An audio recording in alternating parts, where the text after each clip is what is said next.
Sou a professora Cleane e vou lecionar a disciplina de artes para o 7º ano do Colégio Emaús. 7º ano, vamos dar sequência então. A unidade 2 está no capítulo 4. Continuando com o tema, existe arte nas nossas tradições culturais? É a pergunta norteadora da unidade. Nesta aula serão das páginas 150 à página 161. Vamos falar um pouquinho sobre o tema por dentro da música. Como assim por dentro da música? Quais são os elementos musicais, né? Como que a voz humana, ela se característica de cada pessoa e como ela é formada, podemos dizer assim.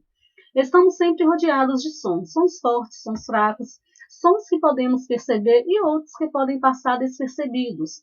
Podem ser produzidos pela natureza, por máquinas ou pelo ser humano, por exemplo. Estes sons, eles caracterizam um determinado local, tá bem? E eles são considerados, são chamados de paisagem sonora. Por exemplo, quando a gente está na praia, nós costumamos ouvir sons diferentes de quando a gente está no meio de uma cidade, que a gente também costuma ouvir sons bem diferentes. Então, cada som, ele define um tipo de lugar. E, às vezes, passam sons despercebidos que a gente nem presta atenção, mas o tempo inteiro nós somos rodeados por diversos tipos de sons. No caso do ser humano, o corpo é capaz de produzir uma grande quantidade de sons, que podem variar desde o som do coração batendo, os suspiros da respiração, aqueles barulhos que o estômago faz quando se está com fome, até a voz. A variedade de sons que a voz humana pode criar também tem parâmetros como timbre, intensidade, duração e altura. O timbre, então, refere-se ao tipo de voz, né? Lembrando que o timbre vai definir características da característica da voz das pessoas. A intensidade é o tempo que esse som vai permanecer, a duração e a altura, né? Que, assim como outros aspectos musicais, são muito importantes na composição de uma música. E é preciso que a gente cuide da nossa voz. E uma das maneiras de cuidado com a voz é tomar muita água. Elementos da música. O timbre da voz humana é a assinatura da voz, é o que diferencia e dá sua identidade sonora, ou seja, é o som próprio da voz de uma pessoa. Essa característica vocal é influenciada por fatores genéticos, étnicos, de clima, de desenvolvimento e, claro, pelos cuidados que tomamos para preservar a nossa voz. O timbre é uma característica acústica da fala e do canto, determinada pela vibração da laringe em conjunto com as pregas vocais e impulsionada com as pregas vocais impulsionada pela passagem do ar e pelas articulações de diversas cavidades anatômicas, como a boca, a traqueia e a garganta. O timbre varia de acordo com o formato dessas cavidades. Nessa imagem aqui, então, eu trouxe para vocês a representação dessas cavidades, né? A cavidade bucal, a cavidade nasal, os lábios, a epiglote, a mandíbula, a laringe e a traqueia. As pregas vocais, elas estão localizadas aqui na laringe. Muitas pessoas, gente, que às vezes costumam falar muito, costumam falar alto, elas precisam fazer acompanhamento com médicos especialistas porque costumam dar calos nas pregas vocais. Às vezes a pessoa fica com um tom de rouquidão na voz, geralmente é por conta desses problemas, ou porque, às vezes, as pregas vocais elas estão ressecadas também. Nessa ilustração aqui, então, nós temos o aparelho fonador humano. Você pode observar onde ficam as pregas vocais, que com o ar que vem do diafragma, originam a vibração sonora que ressoa em nossa garganta e cabeça, gerando o som da nossa voz. As pregas vocais, então, à medida que a gente respira, à medida que a gente movimenta o ar ou movimenta a língua ou os lábios, elas vão se movimentar também, dando origem, então, a esse som, que é a nossa voz. O fôlego, a capacidade pulmonar e a forma de respirar são aspectos muito importantes para o canto.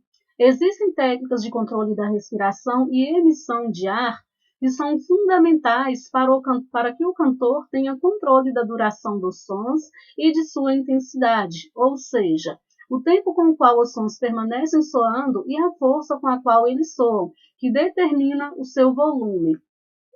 Muitas pessoas, inclusive, realizam trabalhos com a voz, né? Movimentos com a voz também para treinar e para entender e conhecer melhor o som de sua voz, principalmente cantores. O controle da respiração também é importante para que os sons saiam nas alturas desejadas, ou seja, mais graves ou mais agudos.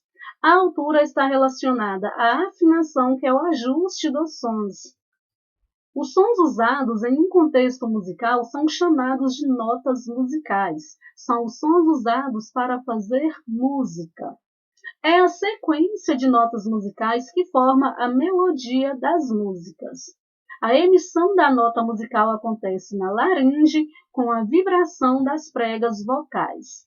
A afinação e a respiração se relacionam o tempo todo. É preciso você ter o controle da sua respiração para você poder emitir a sua voz.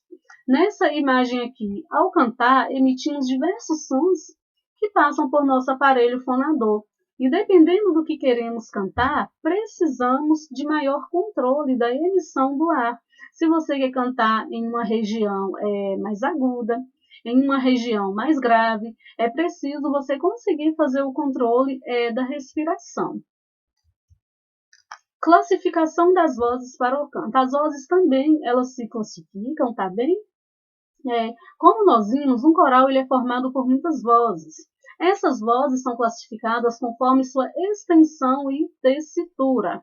A extensão refere-se ao número de notas que alguém consegue produzir, da mais grave para a mais aguda, enquanto a tessitura refere-se à região na qual a pessoa canta, com boa sonoridade e naturalidade.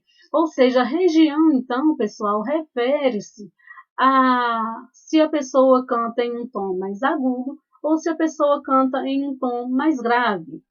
As diferentes classificações das vozes são fundamentais para o exercício do canto coral, para conseguir identificar qual pessoa pode fazer uma voz mais grave, para conseguir identificar qual pessoa pode fazer uma voz mais aguda, para conseguir identificar qual pessoa pode fazer o canto de uma música mais rápida, de uma música mais suave. As vozes masculinas têm muitas divisões, mas a mais comum é a classificação entre tenores, tessitura mais aguda, baixos, tessitura mais grave e barítonos, a tessitura intermediária, ali entre o agudo e entre o grave. Nessas imagens aqui nós temos a representação de cantores que utilizam estes tons, né? O tipo de voz desses cantores. O Bruno Mars, por exemplo, que é um cantor estadunidense, geralmente canta em uma região de tenor. O cantor brasileiro Caetano Veloso geralmente canta em uma região de barítono. O cantor brasileiro Arnaldo Antunes geralmente canta em uma região de baixo. Também as vozes femininas, elas podem ser divididas entre si. Mulheres que cantam como soprano em uma região mais aguda. Tem aquelas que cantam como contralto, cantam em uma região mais grave. Assim como para os homens, também existe uma classificação intermediária para mulheres, que são as vozes que cantam como meio soprano, né, entre o agudo e entre o grave. Aqui tem alguns exemplos desses tipos de vozes. A cantora brasileira Anitta geralmente canta em uma região de soprano. A cantora brasileira Alcione canta em uma região mais grave, ou seja, ela canta em um tom mais baixo, né? A cantora brasileira Marisa Monte geralmente canta em região meio soprano, intermediária. Notação musical. Um dos trabalhos realizados por Carlos Farias em seu resgate das canções das lavadeiras do Vale do Jequitinhonha foi registrar as canções em partituras musicais. O registro em partituras musicais já existe há muito tempo. Podemos chamar então de partitura musical todo e qualquer registro de músicas. Uma das formas usadas para registrar as músicas por escrita é a notação musical, é a escrita da música por meio de notas. No decorrer do tempo, foram criadas muitas maneiras de registrar a escrita musical. Um desses jeitos é a pauta musical, que refere-se à maneira como as notas musicais são organizadas. Nessa imagem aqui nós temos o exemplo de uma pauta musical. A pauta musical, então, é um conjunto de 5 linhas retas, uma embaixo da outra, que formam 4 espaços entre elas. As notas musicais são representadas por símbolos desenhados nesses espaços ou linhas, conforme a gente pode observar. E essas notas musicais, elas indicam se é um tom mais alto, se é um tom mais baixo, se é um tom mais agudo, se é um tom mais grave. Como exemplo dessas partituras, nós temos aqui um pequeno trecho da música Se Essa Rua Fosse Minha. A pauta musical não é a única maneira de se registrar os sons de uma música. Atualmente, muitos artistas vêm remodelando, ressignificando essa maneira de registrar os sons de uma música. Por exemplo, essa imagem aqui retrata a partitura de Fontana Mix, de John Cage, de 1958, ou seja, ele encontrou uma nova maneira de registrar os sons de uma música. Quando registramos uma música, é importante pensar em sua organização. As músicas são organizadas de diferentes maneiras. Por exemplo, algumas canções têm introduções feitas apenas por instrumentos, outras têm refrãos que se intercalam com diferentes versos, outras são totalmente repetidas ao final. Todas essas características de organização da música estão relacionadas à forma das músicas, que é a organização das ideias das músicas em função do tempo. Mais perto do Coral das Lavadeiras de Almenara. Como a gente pode observar aqui, nós temos as integrantes do coral das Lavadeiras de Almenara e o coordenador Carlos Faria, em Almenara. Essa foto ela é de 2005.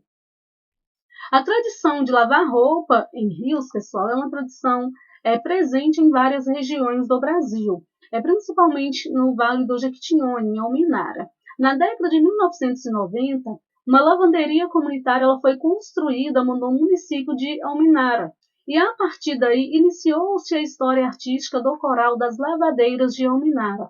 Como assim? O Carlos Farias, em uma visita a essa região, ficou encantado com essas canções tradicionais e propôs a criação de um coral. Então, o coral ele foi criado. Hoje, o Carlos Farias ele é coordenador do projeto e responsável pela regência coral do grupo, ou seja, ele é responsável por dirigir as apresentações do grupo. Ele propôs a criação de um coral que hoje conta com cerca de 10 mulheres e, além de preservar a cultura tradicional da região, leva a beleza dessas canções a muitos lugares do país e do mundo.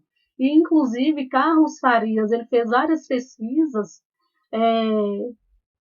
voltadas para a questão da música, da música cultural, resgatando canções tradicionais também.